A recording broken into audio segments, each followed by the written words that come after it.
Hello everyone, good morning. কেমন আছো সবাই? আজকে সকাল থেকে ভীষণ তাড়ায় আছি, কারণ আজ আমার দিদা আসবে বাড়িতে আমার ছেলের সাথে দেখা করতে।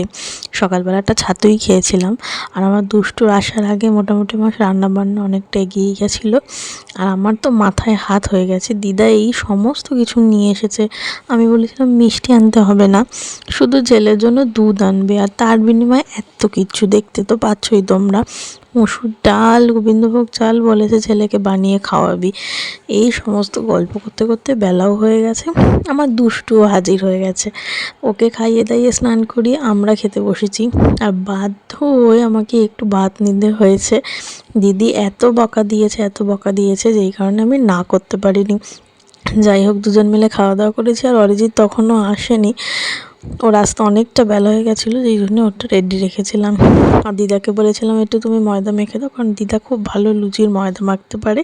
আর আমি সেই ফাঁকে পনির দিয়ে কাবলি ছোলা দিয়ে তরকারিটা করে নিয়েছিলাম। দিদির যদিও বলেছিল সন্ধে হয়ে যাবে, তাই আর খাইনি।